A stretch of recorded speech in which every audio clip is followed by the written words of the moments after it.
Muy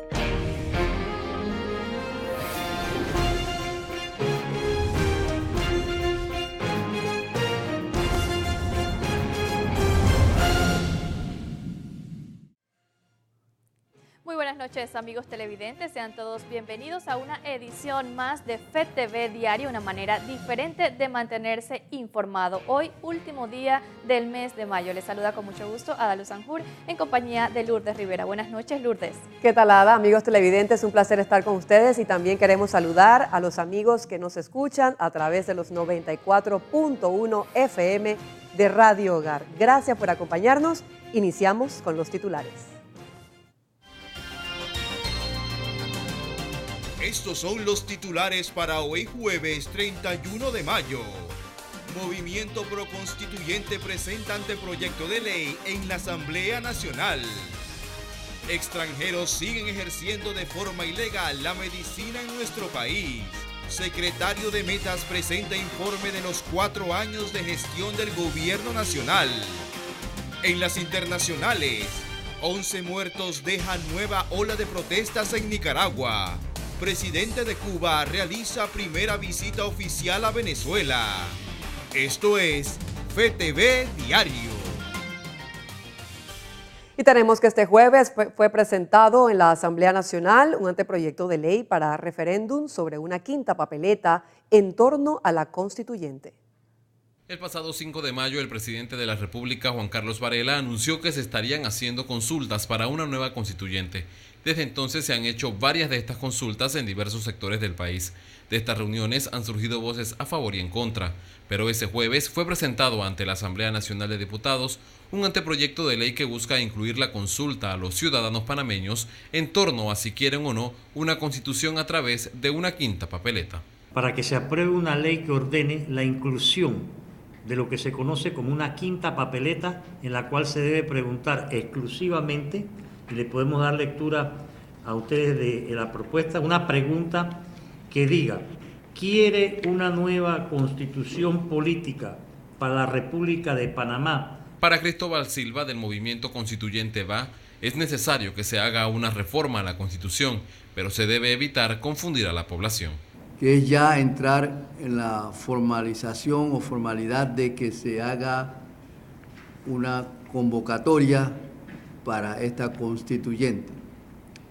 En primera instancia, hemos elaborado un anteproyecto de ley. Desde que Varela anunció las consultas para las reformas a la Constitución, hay quienes han dicho que se hizo con un interés político. Entonces es necesaria la armonización de este texto constitucional con todos los convenios de derechos humanos suscritos por el país. Estamos hablando de incorporar el concepto de democracia participativa. El gobierno actualmente se mantiene haciendo las consultas para la posible reforma a la Constitución Política de Panamá. Con cámara de Elvis Pineda, Ramses Betancourt, FETV Diario. La Autoridad de Tránsito y Transporte Terrestre inició hoy jueves un operativo dirigido a los transportes públicos que no cuentan con sus certificados de operación. Una nueva ofensiva para contrarrestar el desorden en las carreteras lanzó la Autoridad del Tránsito y Transporte Terrestre, que busca sacar de circulación los diablos rojos, los busitos piratas y coaster. La primera inició con el operativo que se realizó contra los vehículos tipo Diablo Rojo, que no mantenían placa, no mantenían certificado de operaciones. La segunda fase se dio entonces con los vehículos tipo Nevera, que no portaban ningún tipo de certificado de operación. Y ahora la tercera fase que viene, que son los vehículos tipo coaster, que siguen conduciendo con una carta aval que no tiene ninguna autorización por parte de la Autoridad de Transporte Terrestre. La verificación causó molestias a los conductores. Cuando nos la pedían a nosotros anteriormente sí servía. ¿Por qué nos la pedían si no funcionaba? Y si no teníamos la carta nos llevaban en grúa. Entonces no entiendo cuál es el problema que hay ahora, que ahora sí la carta no funciona, pero antes cuando la pedíamos sí funcionaban. El servicio que brinda el transporte colectivo enfrenta constantes críticas de los usuarios, pero ahora se suma la piratería, que aumenta de manera descontrolada en el país, sobre todo en la ciudad capital. Está magnífico el operativo. Y asunto con respecto al sonido, eso se debe eliminar. Evitar un poco el desorden, porque hay mucho desorden. Claro que sí, y debía ser de sorpresa. Se espera que estos operativos de verificación resuelvan en alguna medida el problema. Con cámara de Gary Acosta, Jennifer Sanjur Padilla, FETV Diario.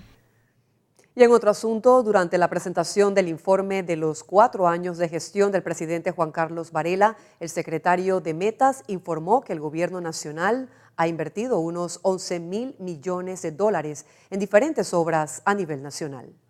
Un informe de obras que ejecuta el gobierno fue dado a conocer por el secretario de Metas, Jorge González, quien dijo que el gobierno ha invertido más de 11.000 millones de dólares en diferentes proyectos para beneficio de los panameños. Uno de los sectores que se ha visto beneficiados con obras ha sido el sector educación. González destacó que han eliminado gran cantidad de colegios ranchos.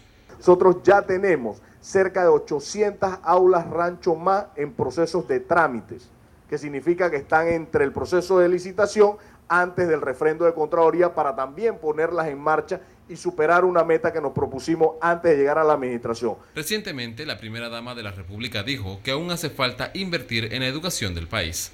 Claro que falta muchísimo. Venimos de décadas en donde todavía cuando me acuerdo cuando llegué veíamos escuelas rancho, todavía existen, todavía tenemos más de 400, pero venimos bajando de 1000 y pico. Entonces vamos poco a poco erradicando lo que está ocurriendo y lo que ha ocurrido por tantos años en nuestros campos. Una dejadez total, letrinas, pisos de tierra, caminos impenetrables, cero tecnología, no electricidad. Entre algunos proyectos que lleva a cabo el gobierno de Juan Carlos Varela se pueden mencionar Techos de Esperanza, la línea 2 del metro y la renovación de Colón. Por su parte, la vicepresidenta de la República también hizo un informe de gestión de los 4 años frente al Ministerio de Relaciones Exteriores. El Ministerio de Relaciones Exteriores tiene una función que quizás de todos los ministerios viene siendo la más alejada de la ciudadanía, del día a día del ciudadano. Por eso para nosotros es tan importante explicar, porque al final esa gestión internacional incide en el diario vivir de la gente, incide en cosas muy concretas en la República de Panamá, y es lo que hemos tratado de explicar el día de hoy. A la administración de Juan Carlos Varela le queda 1 año de gestión y están pendientes varios proyectos como el 4º puente sobre el Canal de Panamá, la ampliación de la vía del Puente de las Américas hasta Reján, entre otros proyectos. Ramsés Betancourt, FETV Diario. Y también la vicepresidenta y canciller de la República, Isabel Sainmalo de Alvarado, se refirió este jueves a la situación social y política que en la actualidad enfrenta la población de Nicaragua.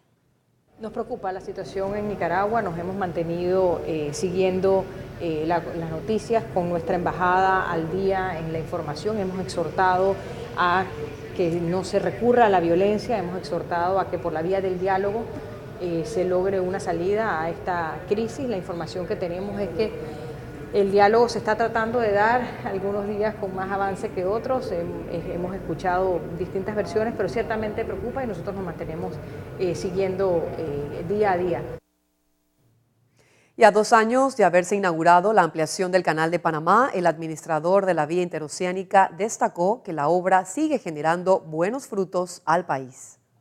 Bueno, tenemos resultados muy positivos. Este año esperamos terminar con un aumento sobre el año pasado en cuanto a las toneladas. Estamos empezando a llegar ya a las casi 430 millones de toneladas versus las 403.8 que hicimos el año pasado. Y esas pues muy por encima de las que habíamos hecho en el año 2016. O sea que vemos un incremento importante en el tonelaje. También estamos viendo algo de incremento positivo por encima del presupuesto, que también era mucho mejor que el del año pasado. Así que estamos viendo resultados muy buenos para el Canal de Panamá en este año, y si todo se mantiene como ha ido hasta el momento, debemos tener buenos aportes al Estado. Y hasta aquí la información local, momento de conocer lo que ocurre en el mundo con las notas internacionales.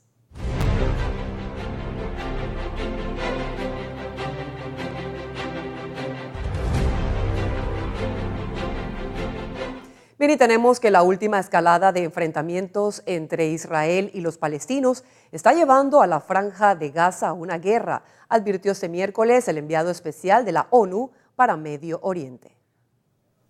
El enviado especial de la ONU para Medio Oriente, Nikolai Landelov, advirtió el miércoles ante el Consejo de Seguridad que la última escalada de enfrentamientos entre Israel y los palestinos está llevando a la Franja de Gaza al borde de una guerra. El Consejo mantuvo una sesión de urgencia a pedido de Estados Unidos, que reclamó al organismo condenar los ataques de Hamás y la yihad islámica contra Israel.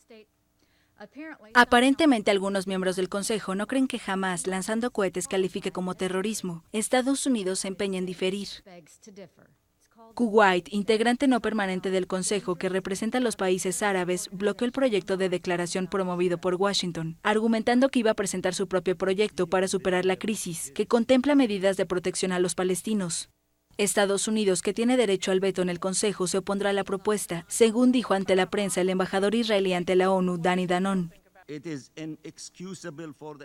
Es inexcusable que la comunidad internacional continúe ociosamente expresando solo remordimientos, pero sin poder actuar, aun cuando los derechos, la seguridad, el bienestar y la dignidad de nuestra gente continúan siendo violados tan grosera y sistemáticamente.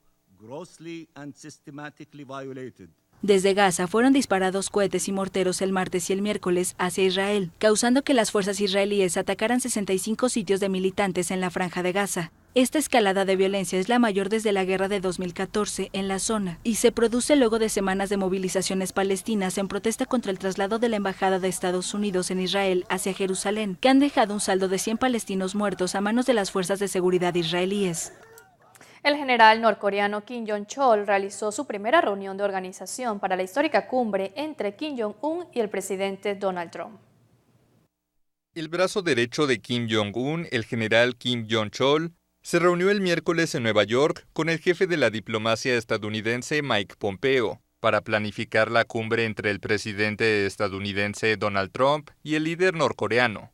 Kim es el funcionario norcoreano de mayor rango en pisar suelo estadounidense en 18 años.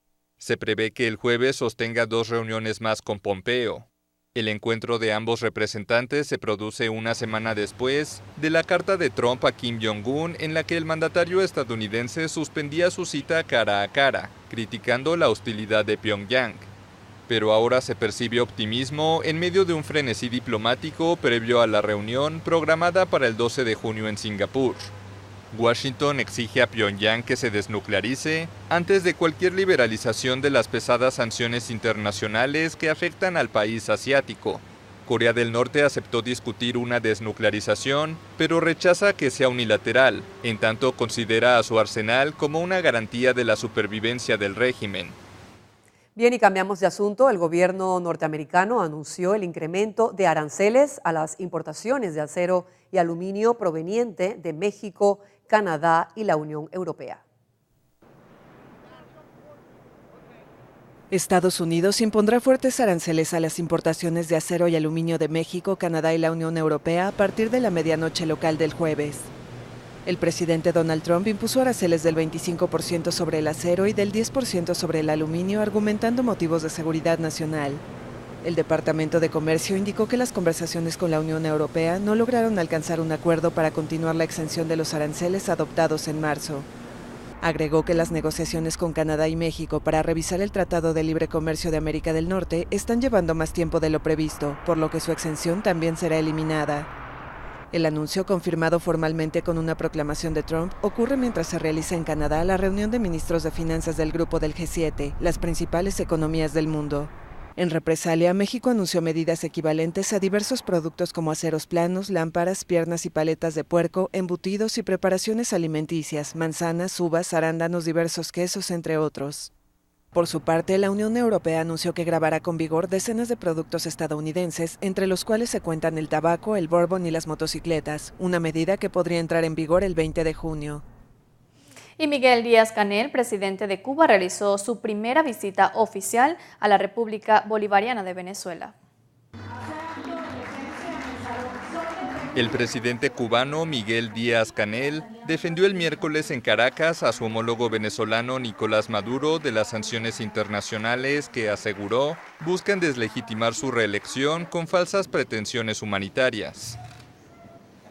En nombre de los cubanos que han disfrutado tus victorias, tu talento y solidaridad ante la agresión y el cerco de la derecha imperialista y neoliberal, conscientes de que el legado revolucionario está vivo y vibrante en Venezuela.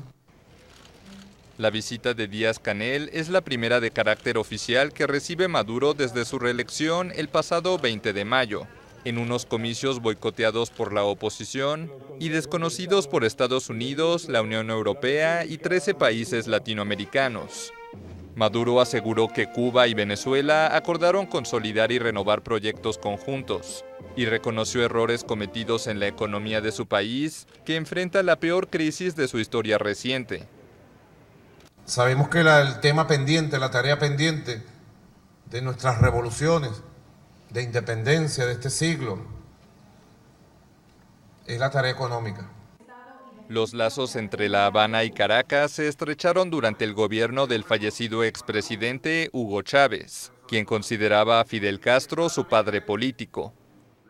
Y en Nicaragua, los enfrentamientos entre la población y fuerzas de choques que apoyan al presidente Daniel Ortega dejaron un saldo de 11 muertos por arma de fuego y 79 heridos. Las violentas protestas del miércoles en Nicaragua dejaron al menos 11 muertos, informó el jueves el Centro Nicaragüense de Derechos Humanos. El nuevo balance lleva a 98 la cifra de fallecidos desde el 18 de abril. En su informe preliminar, el organismo indicó que hubo además 79 heridos. Según el reporte, los agresores fueron la policía y las fuerzas de choque que responden al presidente Daniel Ortega. El secretario general de la OEA, Luis Almagro, pidió el jueves al gobierno de Ortega detener la represión de sus opositores. Condenamos los asesinatos cometidos ayer por las fuerzas represivas y los grupos armados. Nos solidarizamos con los familiares de las víctimas. Llamamos al Estado a detener la violencia de estos factores represivos. Durante los incidentes también resultaron quemadas instalaciones de la emisora oficialista Radio Ya y una cooperativa de crédito rural. También fueron atacados el opositor Canal 100% Noticias y las plantas de transmisión de la también opositora Radio Darío en León, según denunciaron sus propietarios. Bien, así están las cosas en el mundo. Confiamos que vendrán mejores días para nuestros hermanos de Nicaragua. De esta manera hacemos una breve pausa. Adaluz, amigos televidentes, usted siga con nosotros, que aún tenemos más que contarle aquí en FETV Diario.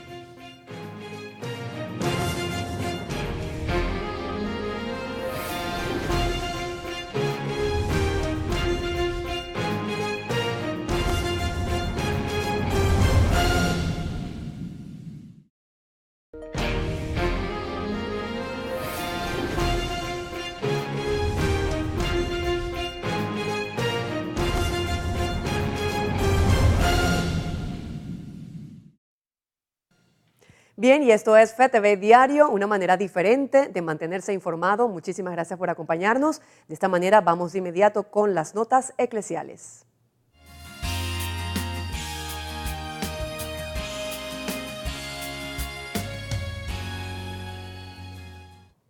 Iniciamos la información eclesial con la actualización del caso de Chile. El Papa Francisco hoy ha publicado una carta a todos los chilenos sobre los casos de abusos sexuales y además le ha encargado a Monseñor Chicluna volver al país sureño y continuar la investigación. El Papa Francisco ha escrito una carta sobre la crisis de abusos dirigida a todos los chilenos y el texto se dará a conocer próximamente. El principal precedente de este gesto se remonta al año 2010, cuando Benedicto XVI escribió a los irlandeses tras una crisis parecida en el país. Además, Francisco va a enviar de nuevo a Chile a su exfiscal para los casos de abusos, Charles Chicluna, y a su colaborador Jordi Bertomeu, para avanzar en el proceso de reparación y sanación de las víctimas de abusos. Ya estuvieron en el país en febrero recopilando información de las víctimas y de los obispos. Esta vez viajarán a la diócesis de Osorno, donde un grupo de fieles se ha rebelado contra el nombramiento de Juan Barros como obispo. Varias víctimas de abusos del sacerdote Fernando Caradima acusan a Juan Barros de haber conocido los abusos y de no haber denunciado al sacerdote. Asimismo, este fin de semana el Papa hospedará en Casa Santa Marta a un grupo de sacerdotes chilenos víctimas de Caradima y a otros 2 sacerdotes que les acompañaron en su recorrido jurídico y espiritual. Bien, en este mismo tema vamos a conocer más detalles de esta carta que ha enviado el Santo Padre al pueblo chileno con respecto a los casos de abusos sexuales. Recordemos que el Papa Francisco ha estado muy de cerca en esta investigación desde enero cuando visitó Chile y posteriormente se ha reunido con varias de las víctimas.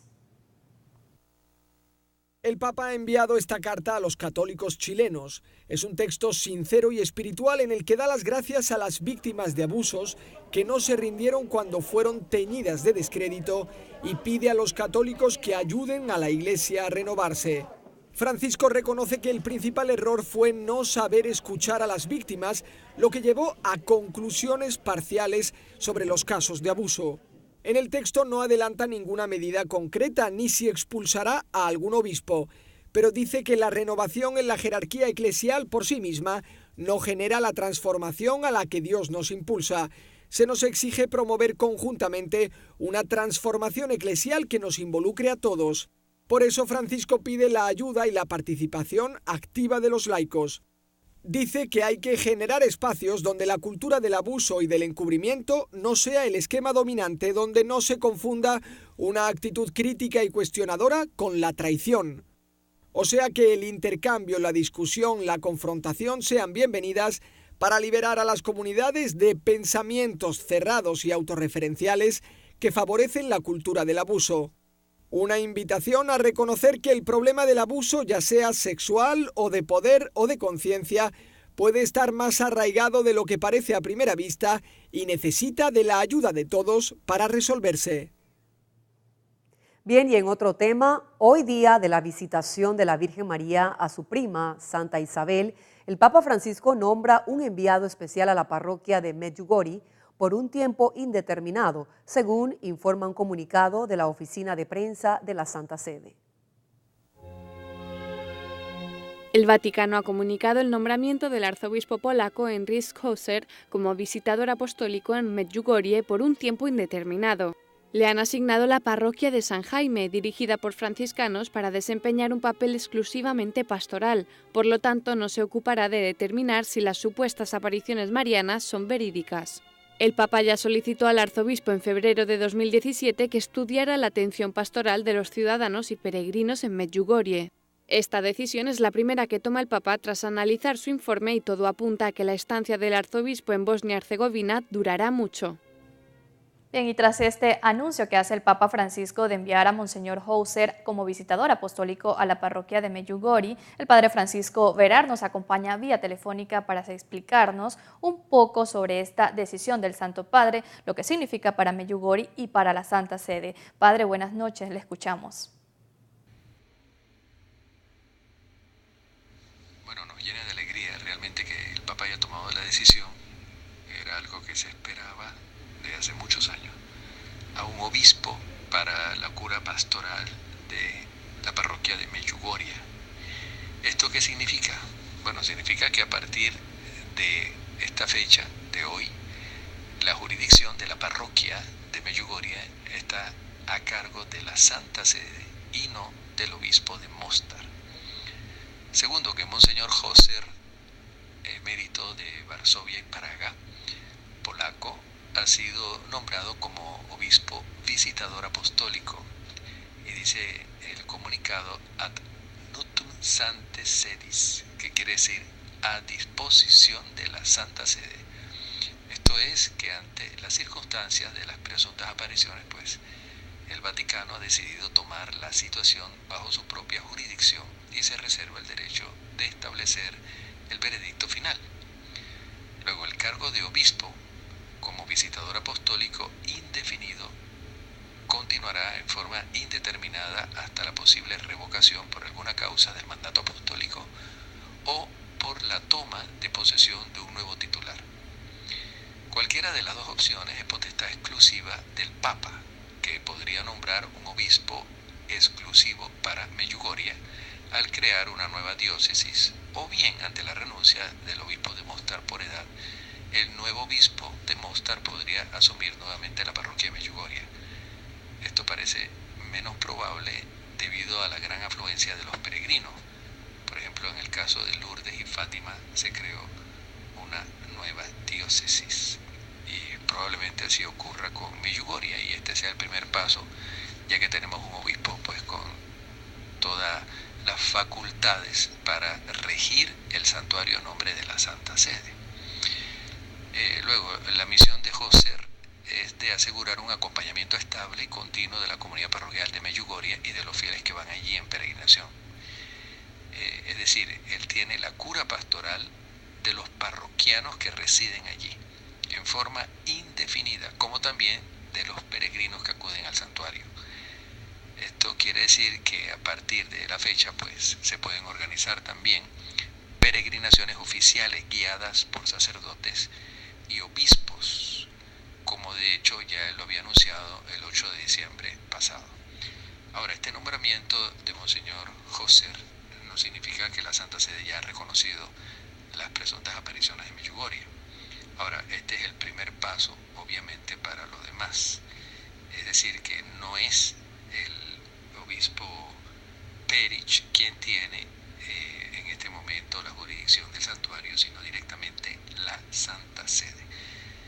Esto es una gran noticia, todos estamos muy contentos, y el párroco el padre Marinko Zacota leyó el comunicado y fue acogido con un nutrido aplauso de parte de todos los peregrinos que estaban en Medjugorje. Así que, bueno, terminamos el mes de mayo con esta buena noticia que en Medjugorje, además de ser 31 fiesta de la visitación de la Virgen, coincidía con la fiesta o la solemnidad del Corpus Domini. Así que, bueno, estamos contentos con esto y luego vamos a comentar más ya en Panamá la próxima semana sobre este comunicado. Así, estaremos muy pendientes. Muchísimas gracias, padre. Volvemos al plano nacional.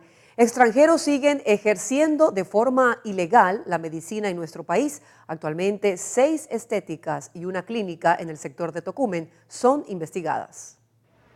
Sí, nosotros tuvimos una alerta, ¿verdad?, precisamente por personas dentro del área, el cual comenzamos a levantar la investigación en conjunto con el Ministerio Público de la DIJ para ver el caso particular de la denuncia.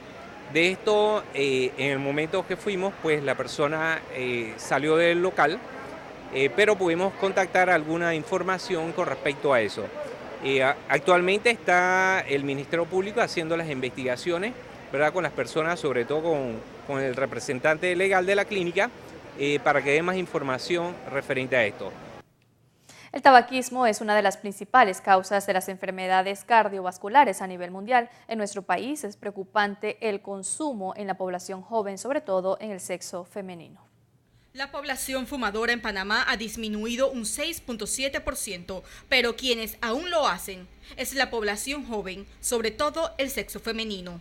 Y tenemos que trabajar un poquito más con respecto a las causas o lo que puede causar el consumo de tabaco a temprana edad, y que muchos ya cuando llegan a 35 o 40 años pues se arrepienten de este consumo. Hoy 31 de mayo se celebra el Día Mundial Sin Tabaco, una fecha donde las autoridades de salud buscan prevenir y promover el no consumo del tabaco. Hoy a nivel mundial se celebra el Día contra el Tabaco, el Día de no fumar, Día sin tabaco. ¿Y qué es lo que queremos perseguir con esta actividad? Recordarle a la población que el tabaco mata. Y hoy se habla en este año, en el marco del Día Mundial contra el Tabaco, es que el tabaco mata, rompe corazones. Y el tabaco es doblemente malo porque afecta al fumador y al no fumador.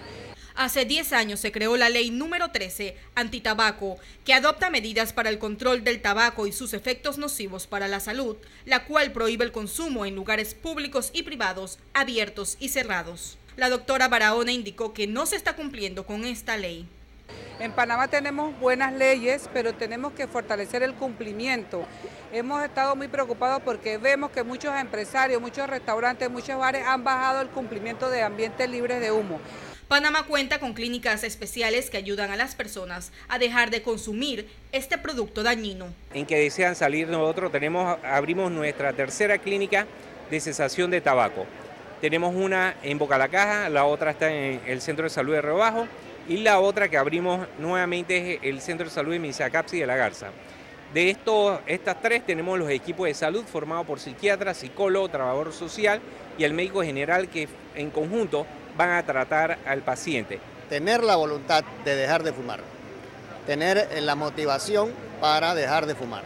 Una vez que ese paso se da, que la persona tiene esa convicción de que debe dejar de fumar, la Caja del Seguro Social le provee de apoyo, de asistencia, de atención médico-psicológica para reforzar ese deseo de dejar de fumar.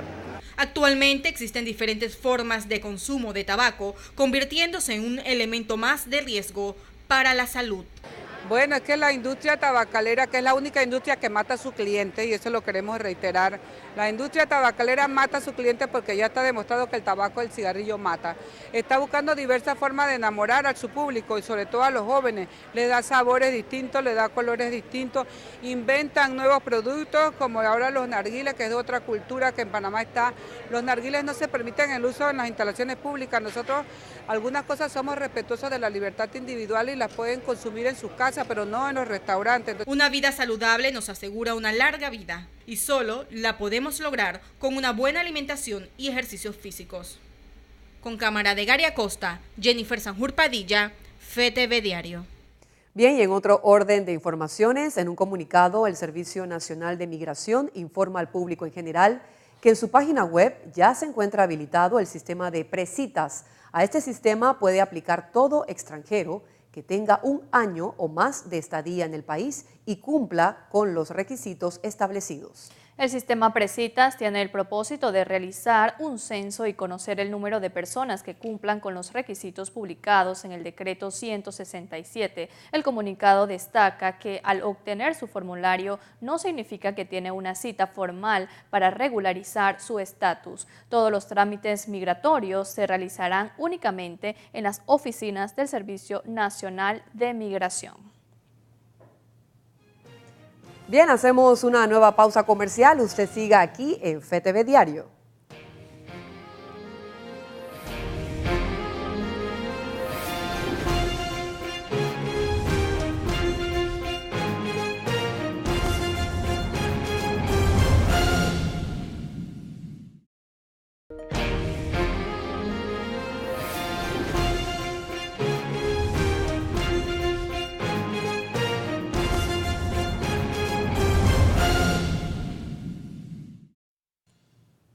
Estamos de regreso con más de FETV Diario. Recuerde que también nos puede sintonizar a través de los 94.1 de Radio Hogar. Y bueno, es momento de actualizarnos en todo lo que hace noticia en el mundo deportivo con nuestro compañero Alejandro Rodríguez.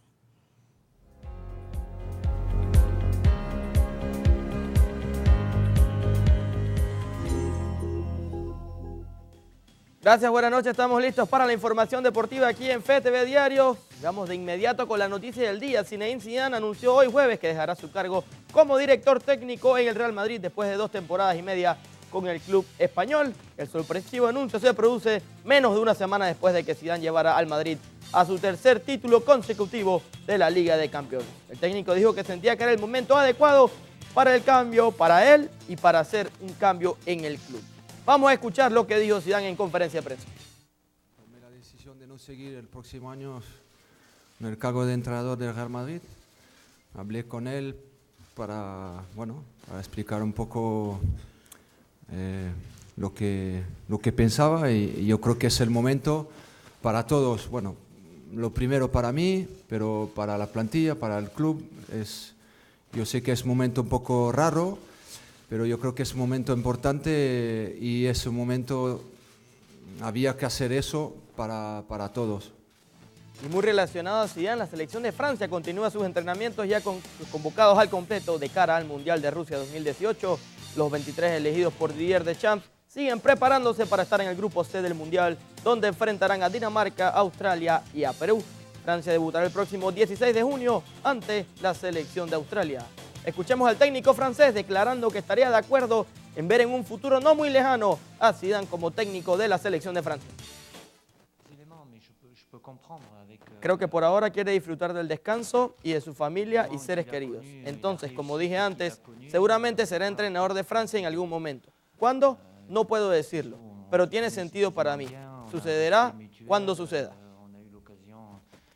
Vamos a cambiar de tema y es que la selección de Argentina ya se encuentra en Barcelona para la recta final de su preparación rumbo al Mundial de Rusia 2018 el próximo 14 de junio.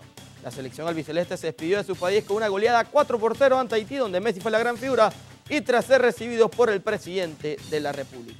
Los dirigidos por Jorge Sampaoli se enfrentarán a Croacia, Islandia y Nigeria por el grupo D del Mundial de Rusia 2018. Con Messi como capitán, debutarán ante Islandia el próximo 16 de junio. Gran ambiente se vivió en Barcelona para la llegada de la selección albiceleste. Muchos argentinos los recibieron en Barcelona, donde terminarán su preparación para debutar en Rusia. Cambiamos de tema y una selección del área que sigue su preparación para el Mundial de Rusia es la selección de Costa Rica. Los dirigidos por Oscar El Machillo Ramírez se preparan para afrontar los 3 partidos amistosos ante rivales europeos. Irlanda del Norte, que ya enfrentó a Panamá, Bélgica e Inglaterra. Recuerden que los últimos 2 serán rivales de Panamá en el Mundial. Costa Rica estará en el grupo E, junto a Brasil, Serbia y Suiza.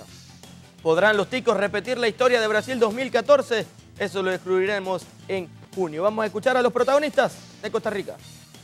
Es una oportunidad que todos estábamos esperando, todos deseamos, y ahora que se presenta tenemos que hacerlo de la mejor manera. Vamos a ir a defender los colores patrios y tenemos que hacer historia. Obviamente que lo que pasó en el Mundial pasado fue muy lindo para todos, pero ahora queremos más. El grupo nos metemos esa presión entre nosotros porque somos un equipo ganador y un equipo muy competitivo. Entonces, claro que yo te garantizo que cada partido que jugamos nos vemos con la obligación de salir a ganar. Entonces, el domingo no va a ser una excepción. Así que vamos a ver qué logra hacer la selección de Costa Rica en el Mundial. Un grupo muy difícil donde enfrentarán a Brasil. Nos vamos para Sudamérica y es que luego de varias idas y vueltas, Paolo Guerrero podrá jugar el Mundial de Rusia 2018. El Tribunal Federal Suizo le concedió al capitán de la selección peruana el efecto suspensivo de su sanción por dopaje de forma provisional. Una hora antes, el Tribunal Arbitral del Deporte y el TAS, que había suspendido a Guerrero por 14 meses, anunció que no objetará el recurso de apelación presentado por el futbolista. El peruano dio positivo por el metabólito de cocaína persoicoleguina el 5 de octubre de 2017, tras el partido ante Argentina por las eliminatorias sudamericanas. La sustancia está incluida entre los productos prohibidos de la Agencia Mundial Antidopaje. La decisión se conoce en un momento justo, ya que el próximo lunes es la fecha límite para que las selecciones anuncien su lista oficial de 23 convocados. En Rusia, Perú enfrentará a Francia, Dinamarca y Australia en el marco del Grupo C.